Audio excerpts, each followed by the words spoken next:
Chapter 4.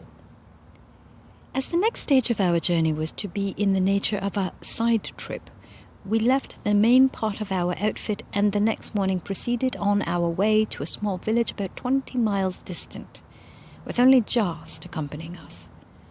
The trail was not of the best and at times was very difficult to follow as it wound through the dense forests peculiar to that country.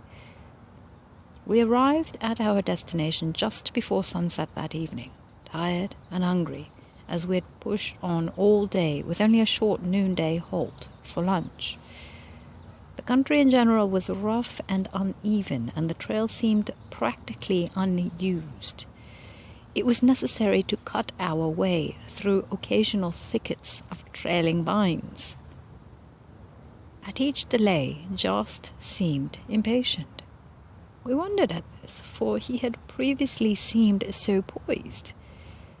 This was the first and only time during the 3.5 years he was with us that he was not the same cool, collected Jast that started with us. Later, we did not wonder at his unrest in the light of what transpired.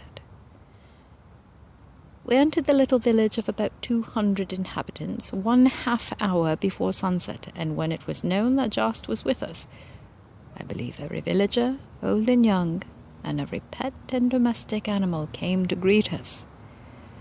While we were the object of more or less curiosity, it was immediately noted that Jast was the center of interest, greeted by all with the utmost reverence.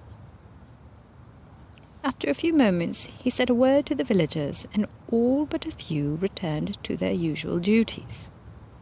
Jast turned to us and asked if we wished to go with him while the camp was being prepared for the night. 5 of our party said they were tired after the day's journey and wished to rest.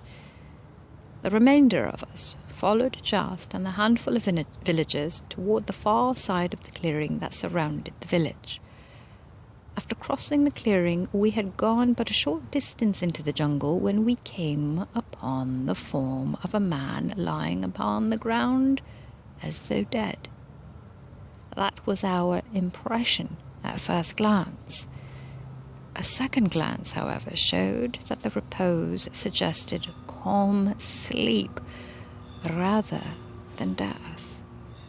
We stood staring as though transfixed, for we saw that the figure lying on the ground was Jast. Suddenly, as Jast walked toward it, the figure became animated and rose to a standing position. As the figure and Jast stood face to face for an instant, there was no mistaking the identity. It was Jast. All saw that it was he. Then, instantly, the Jast we had known had disappeared, and there was but one figure standing before us. Of course, all this was accomplished in much less time than it takes to tell, and the wonder was that not one of us questioned. The 5 who had been left behind at camp came running without a signal from any of us. We afterwards asked them why they came. The answers were, "We don't know. The first we knew, we were all on our feet and running to you. We simply do not know why we did it. None of us recall any signal. We found ourselves running in your direction before any of us realized what we were doing." One of our number remarked, "My eyes are opened so wide that I see far beyond the vale of death, and the wonders that stand revealed are beyond conception." Another said, "I see the whole world overcoming death." How vividly the words come back. Quote, "The last enemy, death, shall be overcome." End quote.